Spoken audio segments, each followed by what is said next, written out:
Suicide Squad Kill the Justice League released to overwhelmingly negative reviews. But one man's trash is another man's treasure, so welcome back to a series I call Good Reviews for Bad Games, and today we're taking a look at what the fans of Rocksteady's latest game have to say. So I'm over here on Metacritic where the game is currently sitting at a 3.8 out of 10 with the fans, but I filtered into the positive reviews, and our first one comes from Only Boss Fights, who gives Suicide Squad a 9 out of 10. He goes on to say, the game is fast fun with a really good story. The gameplay is fast and smooth with plenty to do. The ongoing seasons will add more playable characters and more stuff to do. The only thing can be server issues that have come across occasionally. People need to realize this is set in the Arkham universe, but it's a completely different game. Enjoy the game as a live service looter shooter and stop comparing it to a different group of games, which are single player narrative games. Okay, now you're entitled to your opinion, but I disagree, and here's why. Well, here's the first thing I agree with. The game is fast and smooth. Like, one of the positive things I will say about the game is the movement system is mwah. But after that, a lot, and the shooting's cool too. After that, a lot of the stuff is kind of undercooked, specifically the mission structure and the enemy variety. So where I disagree with this review is he says the ongoing seasons will add more playable characters and more stuff to do. That's the very second sentence in your review. I think that's problematic because you're giving the game a 9 out of 10 based on the potential you see it has. Don't get me wrong. I do think look, they did it with Cyberpunk. They did it with No Man's Sky. I do think this game is salvageable if they fix some of the core issues with the gameplay loop, but the problem is that's just what I hope they do. If we're reviewing a game, I think it's important to keep it where the game is at. You have to review the game for what it is right now, and in its current state, saying the ongoing seasons will add more playable characters and more stuff to do doesn't mean it's going to be more fun. It can make the game worse. Also, another thing, which is actually kind of a positive, he said the only thing is that there are server issues that I've come across occasionally. I haven't dealt really with any server issues, so I mean, it might vary person to person. And then he goes on to say people need to realize this is set in the Arkham universe, but it's a different game. Enjoy the game as a looter shooter and stop comparing it to a group of single player narrative gen, blah, blah, blah, blah, blah. Now, I halfway agree with this. And the reason is I do feel like the internet is going a little too hard on this game because it is set in the same Batman Arkham universe. That being said, I do think it's still fair to criticize the game, but not because it's set in the Batman Arkham. I don't have a problem with that. The most important, I promise you, nobody would care this was set in the Arkham universe if the game was fun. That is the biggest issue because his argument is stop comparing it because it's in the Arkham universe and just love it because it's a looter shooter. Some people don't like looter shooters, and the reason being is looter shooters promote a lot of lazy game design. And like I always go back to Remnant 2, which came out last year. That is a great looter shooter with some amazing boss fights. The problem with a lot of looter shooters is the creativity on the boss fights is usually not there. It's just kind of bullet sponges. There's no creative level design, nothing like that. So I feel like a lot of times with these looter shooters, these developers and publishers, they focus a little bit too much on trying to monetize the game instead of focusing on making a fun, creative game with a fun gameplay loop and then monetizing later. The priorities are fucked up. So it's like, you're kind of halfway right on it. I do feel like people are going a little bit too hard on it because it's set in the Arkham universe. But at the same time, people are allowed to dislike looter shooters. And one of the main reasons is I guarantee you nobody would complain this was a looter shooter if it was creative. If this was like Remnant 2, if Suicide Squad was like Remnant 2, a challenging and engaging looter shooter that required co-op play, because this game is pretty mindless. It has co-op, but it is pretty mindless. Nobody would be complaining. So respectfully, I'm gonna have to disagree. You're allowed to like the game, you're allowed to give it a 9 out of 10, but respectfully, I'm gonna disagree with what you have to say because I don't believe it's fair to give it a 9 out of 10 because they're gonna add more characters. Like, come on, bro. Scroll a little further down, our next positive review for Suicide Squad comes from Leviathan040, and he gave it an 8 out of 10. They go on to say it has an engaging story with explosive, fast-paced gameplay and excellent character models and voice acting. I do agree once again that the game is fast-paced, which is cool. I do like the character models. I do agree with that. I feel like people went a little bit too hard on the graphics. I was like, yo, just because it doesn't, I do agree with that. I'm like, yo, you guys are trying a little bit too hard. The game looks fine. I'm playing on Xbox Series X. I think the graphics look good. I don't know. And I also think the story is one of the strongest points. So I do agree with like this first sentence. Very fun to play once you get over the nostalgia of the Arkhamverse and judge the game for what it's trying to be and not what it's expected to be by the fans. Only major drawback is the lack of variety and incursions in the end game and missions overall. 60 hours in and I still don't want to move on to another game. I find this one fascinating because like you're allowed to like the game, but I don't understand what warrants the 8. It feels like what you described is basically like a 6, 7. And the reason I say that is you said the only major drawback is the lack of variety in the incursions in the end game. And I was with you right there, right? And then you said, and missions overall. You basically said the whole gameplay is repetitive and boring. Like, if you would have ended the sentence at the only major drawback is the lack of variety at the end game, then I would have been like, yeah, I see where you're coming from. They need to hurry up and update this looter shooter and keep it going, especially because the game is only 10 to 15 hours depending on your skill level. But you basically said the missions overall as well as the end game is repetitive and boring, but then you still gave it an 8? That's the part that confuses me, because I do agree. That's my main issue with this game. I think the movement's great, the graphics great, the story's great, but the mission structure and the lack of enemy variety, you're doing the same thing over and over and over. I was not a fan of. So respectfully, I gotta disagree with Leviathan. Yeah. Buddha Prime gave Suicide Squad an 8 out of 10. They go on to say, I thoroughly enjoyed this game. I only speak from personal experience when playing it. I would hope so. The traversal feels unique with all 4 playable characters, which helps to keep the gameplay fresh. I disagree. I enjoy the traversal in the game, but it's definitely not unique. I would have to ask you how many games have you played, because this game plays like Crackdown. It plays like Saints Row 4. Literally, King Shark literally moves like Crackdown. Harley Quinn moves like Spider-Man with a cooldown. So like, I don't agree with that. Anyways, easy to learn and fun to master. Easy to learn, yeah.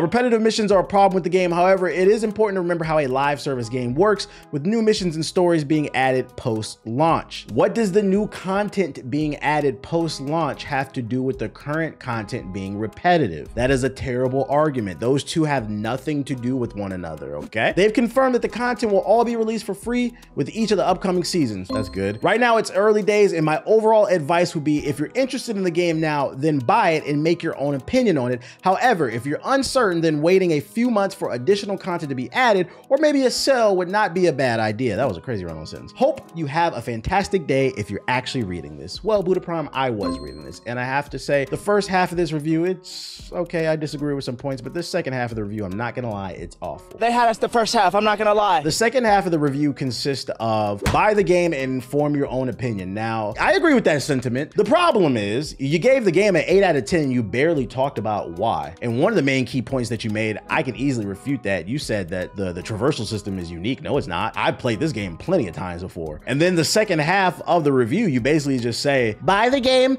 form your own opinion, don't listen to the hate mob because they don't know what they're talking about, blah, blah, blah, blah, blah, blah, blah. And if you have the disposable income, I agree with that sentiment. The only issue is, how do you feel about the game? When you, in my opinion, my humble opinion, anytime someone gives a game a 8 or higher, 8 to 10, you have to diligently explain why. And my brother, Buddha Prime, you didn't. I am having a fantastic day though, and I actually read your review. Wasn't very good. Darth Vazalil gave the game an 8 out of 10, and he goes on to say, some haters are saying bad graphics, LOL, good traversal, good cinematics and graphics, mediocre combat. Game straightforward is like a 6-7 score. I kind of agree, but I'm gonna give it an 8 because, what are you saying? Because giver haters, kids, what? I think what he was trying to say is like the game is like a 6, but I'm gonna give it an 8 because fuck all the haters that are like hate mob in the game. Like, he's sticking it to you guys. I want to know in the comments section, how do you feel? Are you Suicide Squad, kill the Justice League haters who are hate bombing on reviews? Like, matter of fact, I was streaming the game earlier today, right? This is a side note, funny story. I was streaming the game earlier today, and somebody came, twitch.tv/Black Hokage, link in the description box below. Somebody came in the chat while I was playing the game. I'm towards the end of it, and there was a scene where Deborah Wilson, she plays Amanda Waller in the game. She's talking to the Suicide Squad. Someone comes into the chat, it was a new person, and he goes, oh brother, he said Rocksteady used this lady too? Because you know, Deborah Wilson was recently Seer in Jedi Survivor, and her face has been in a bunch of other video games. Like, she's killing it in terms of video game voice acting, and they're putting her face in the game, so it's very obvious who it is. And he came in the chat, and the first thing he said, oh God, they're putting this lady in the game again. He said, wow, Rocksteady is so lazy. Nah, and then it was top 10, one of the dumbest fucking comments I ever seen in my chat, because look, you're allowed to dislike this game. I'm never gonna argue on that. If you don't find it fun, that's cool. But let's keep the conversation objective, okay? First of all, Deborah Wilson's a good actor, okay? Why are you upset? You don't complain at the fact that Troy Baker and Norland North damn near do 90% of the fucking voice acting on all these characters and all the generic white males in video games and shit. Like, what the fuck are you talking about? Like, like this motherfucker came in the chat and said, oh my God, they hired a good actor for the fucking game. I'm like, that's not a valid point, bro. That's not a fucking, that's lazy, bro. If you want to call the gameplay lazy, then I would kind of agree with you, but you can't be like, oh man, this talented lady, bro. Like, as if she didn't just play Seer and killed it. She killed it in Jedi Survivor, bro. Sometimes you get a bad script, bro. But God forbid they hire another, oh my God, this person got a job? Oh, I hate that shit, bro. Get the fuck out of here, bro. Let's keep it to the games, guys. Okay. And our next review comes from Big Sexy 89. Sexy Red, is that you? She calls herself Big Sexy. Anyways, they give it an 8 out of 10. They said something in a language I don't understand, so I threw that shit in Google Translate. Turns out it's Italian, and they say, I like it a lot. It's colorful, funny, comical, and it's well written. I'll give you that. The problem with this game is that it was published by Rocksteady, and people expected an Arkham game. If it had another publisher, it would have been more successful. It's a good thing I wore my glasses today, because if I could hit you with the, well, actually, it wasn't published by Rocksteady. It was developed by Rocksteady. It was published by WB Games, which in my opinion, I have no proof of this, but I think that's one of the key reasons why this game is not in the best condition. I think it's a case of the publisher trying to oversee the creative process and it fucked up the game. Hence why the owners, the creators of Rocksteady left. But yeah, also the problem with this review too is you barely even talked about it. But even if this game was made by a different developer and a different publisher, like let's say if it went to EA would have probably ruined the shit too. They ruined Mass Effect. Fuck you forever for doing that. Yeah. My name's Hokage. And this is my favorite video on the Citadel. You guys ruin my zone. I don't know. I don't think throwing it to another publisher, like, well, it depends. Because yeah, you're right. If it wouldn't, I don't know. What the fuck am I saying? I disagree. Our next review comes from These Thralls, who gave it an 8 out of 10, and they go on to say, I'm a gameplay junkie and I thoroughly enjoyed the gameplay. Once you get fluid with the movement, the combat becomes incredible. That I agree with. Now that I'm in the end game, I feel like I'm becoming much more comfortable with the movement system. And once you're flowing around the map, just knocking shit out of the way, I will say it is a lot of fun. But I think, once again, it's because it reminds me of Crackdown and kind of like Saints Row 4. I love the story. I have no previous ties to any Arkham games, however. The only issue as of now is the mission diversity, which is something I expect to be solved with post-launch updates. Once again, we got somebody complaining and admitting that the game's a little repetitive in terms of the mission diversity, and I'm gonna go ahead and throw in the enemies as well. And they're saying, don't worry about it because there will be post-launch updates and they expect it to be fixed. It's not fair to give a game an 8 out of 10 because you think it might get fixed. We gotta review things for what they are. They thoroughly enjoyed the build, crafting potential as well, and definitely better than the current reviews are giving. And then he goes on to say, my review is better than everyone else's. I don't agree with that. But hey, you're allowed to give the game an 8 out of 10. Just remember, chat, his review's better than yours. I don't know. I apologize. So if you scroll down a little bit further, I spotted 3 10s in a row, and we're gonna read them all. They come from Mad Dogger, Belgain, and Lando24it. So Mad Dogger says, the game is very good in terms of graphics and gameplay. It only has a little flaw in the story mode, but nothing that gets in the way too much. Now, you are allowed to like the game and you are allowed to give it a 10. I'm not mad at that. Only thing I'm upset with this review is you gave the game a 10 and you didn't explain why. I'm not gonna lie. This is why some people's voices are a little bit more credible than others, because listen, out of any score, if you're gonna give a game a 10, you better fucking explain why. And you didn't. You just said graphics good, gameplay good.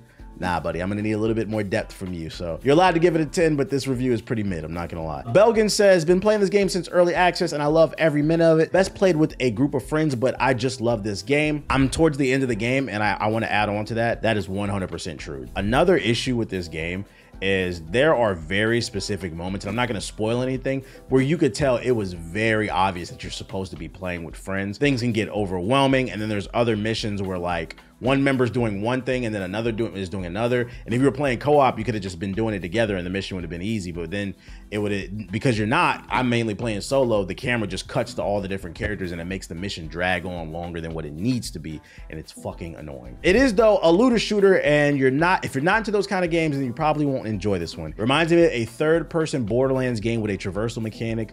Oh, there's more. Let me see. Additionally, as someone who's been playing the game, it's very clear to me that a number of these reviews are people who haven't played the game due to the lack of knowledge of how the Justice League members are, in fact, killed. I am so glad that I clicked read more. So let me tell y'all, Once again, I'm almost at the, I'm pretty sure tomorrow, by the time y'all see this video, I'll beat the game. But where I'm at in the game right now, some very pivotal moments happen in the story, and I'm not gonna spoil anything, so don't worry about that. But me and the rest of the chat was like, yeah, you can tell a lot of people didn't play the game, especially if you know what happens to the end and people just get mad about this shit. Because there's some very subtle, I'm not gonna spoil anything, just for those who are slightly interested in the game and maybe you're thinking about picking it up when the price drops or when more content drops, I will say there's some stuff going on in the story. It started off as like subtle hints, but where I'm at now, it's very blatant. There's more to this story than meets the eye, and I'm gonna leave it at that. It's not what you think, and it's got me, I think the story is probably one of the best parts of the game. It's got me interested. So I'm glad he brought that up because it is very interesting. I don't agree this game's a 10, but you're allowed to give that opinion. Oh shit, what the hell? I hope it, okay, there we go. And then Lando, oh god damn, he gave it a 10 too. We gonna go on 4 10s. Lando gave it a 10. He said the game's goated. I don't care what anyone says. The story's solid and interesting. The world looks beautiful and the gameplay is nice. Gives me Destiny vibes, and this game will lose points if they don't update it. You hear that? He's gonna drop his 10 to a 9 if you guys don't drop that update with the Joker real soon. You're entitled to your opinion. I don't agree, but you're entitled to it. And then Lincoln Ski says, I'm just voting this a 10 for balance. I don't think the game is perfect, but I think it's underrated. It's pretty fun day one, and the end game has enough to hold you over until the first season will drop. The story itself isn't amazing, but the presentation was godlike, and the characters are fun, but not quite as endearing as that I'd hoped, at least not yet. Read on. Oh, goddamn. There's room for more for character arcs and growth in the expansions, and if they turn the episodes into full story, since it's free anyways, I don't mind checking it in to see what happens. The shooting is fun, and I think about the game when I'm not playing it. The story has some awesome scenes in it, but I just wish it came full circle or the squad grew more as characters. Parts of the story also feel too mean-spirited and out of touch with the audience to the point where watching it was kind of unnerving and not entertaining. I'm not gonna lie, I don't know what the fuck you're talking about. I'm gonna take a wild guess and say you're not familiar with the Suicide Squad. These guys are villains. I've seen some people kind of make a similar argument in my Twitch chat, twitch.tv/Black Hokage. And then somebody made a counter argument and they were like, you do realize these people are villains. Like, why would they do what, like you're upset that a villain is mean-spirited. Anyway, it hits as an unusual amount of uncovered for a live service game, which is supposed to be a circle jerk the players into just staying positive. What? But this game takes creative risk and offers an innovative gunplay and traversal experience that you can't just write off as mediocre in my book. This is why it's very important to ask people what their ages are, because this is the second person to pop up like this. This man said that this game is innovative gunplay and traversal experience. This game is literally Crackdown. It's Crackdown with a DC coat of paint. But I guess because Crackdown came down in the Xbox 360 era and it wasn't like the biggest game, and then Crackdown 3 was probably one of the biggest flops with the power of the cloud. A lot of y'all younger people probably don't know what that is. Very underrated goated game. So I disagree with it being creative, but you're entitled to your opinion. The main thing that I really didn't like is you complaining that the characters are mean-spirited. You're playing as 4 villains. Matter of fact, one of them started off as the girlfriend as the Joker, which is the biggest villain, one of the biggest villains in the DC universe, and you're upset that they're mean-spirited? Question is, did you know what game you were playing? Did you know what game you were playing? Hot Diggity also gives the game a 10, and they say, this is the most fun I've had in a long time. I just can't bring myself to stop playing. And to that I say, you're entitled to the 10. I don't agree with that, but this review is capped, and the reason is you said you can't bring yourself to stop playing. How did you type this review? Makazi gives the game a 10 out of 10, and they go on to say, I love how they killed the Justice League like bugs. Superheroes are humans as well, and they can fall to the dark side. And what would you do if the metahuman is the doom of our world? You smash it like a cockroach. It was like The Boys, but with Superman as Homelander. Sweet. The game is more than decent, although it had terrible harassment from the fans. That wasn't deserved. Vote for Suicide Squad Kill the Justice League as an esport, and you need to be skilled to win. I'm not gonna lie, Metacritic needs to add verified purchases to the system. I don't know how you do it. Maybe you had to connect your PlayStation, Xbox, and Steam accounts, but we need to verify the purchases, because I'm not gonna lie, I don't think you fucking played this game, bro. This shit needs to be an sport. You're yapping. Tracy gave the game a 10 out of 10, and they go on to say, this is a normal game with history. If anybody in the comment section can let me know what the fuck this review means, you'll win a cookie. And who doesn't like chocolate chip? Or macadamia white chip. Those are pretty delicioso too. Have y'all seen the foot-long cookies from Subway? That shit weird. I don't know how I feel about putting a foot-long cookie in my mouth. I don't know, that shit weird. Pause. So George Lucas, Star Wars George Lucas, gave Suicide Squad a 10 out of 10, and they're going to say, the game has so much undeserved hate simply because it's not another Arkham game or because the story implies the game's name. I want to add to that because if I keep reading this review, I'm gonna read a little bit more. He basically just keeps yapping. These are not true reviews, only deliberate bad faith actions. How could there be so many zeros for a game with this level of production value? People are reviewing without even playing the game. At least the Steam forces you to have the game to review it. He's just crying because people are leaving negative reviews. But what I will say that I do agree with this part is, he says, I don't understand basically why people are upset that the game's story, you do what the game's name implies. So like, this is a talking point I do agree. The game's called Suicide Squad Kill the Justice League. And one of the hate talking points I have seen online is a lot of people are upset that you killed the Justice League. Now, I don't know about the rest of the world, but here in the United States, last time I checked, the average reading level, comprehension level is 8th grade. And when a large portion of the internet is upset that in a game that's called Suicide Squad Kill the Justice League, you actually kill the Justice League, I tend to believe what I read in that article about Americans having an 8th grade reading level on average might be true, because the comprehension is below sea level. Stay in your children's lives. The rest of this review though, basura. I don't agree with the 10 either. Neuron gave Suicide Squad a 10 out of 10, and he says, this is simply the best game of the year for me. Good story, good gameplay, awesome characters, cinematic, everything is peak. And to you I say, you're allowed to give it a 10 and you're allowed to enjoy the game, but the best game of the year for you? At the time I'm recording, today is February, I started on, it's the 14th? Oh, it's Valentine's Day. Show some love, hit the like button. Anyways, yeah, today on which I'm recording, it's only 2 months into 2024. What else came out besides like what, Power World? Final Fantasy VII Rebirth hasn't even came out. We got Rise of Ronin, you got Dragon's Dogma 2. I'm pretty sure there's other game. Not Rise of Kong. Wukong. You got Wukong later in the year. There's some bangers coming out this year. You said this is the game of the year, boy. You better calm the fuck down. You allowed to like the game, but that boy Sephiroth is coming. Ugh. And that's what some of the fans of Suicide Squad had to say about the game. I'd imagine most of you probably don't give a fuck, so do me a favor, click the card right here. That'll take you to a video on a game that I covered that's actually good. It's called Helldivers 2. Yeah, click the button.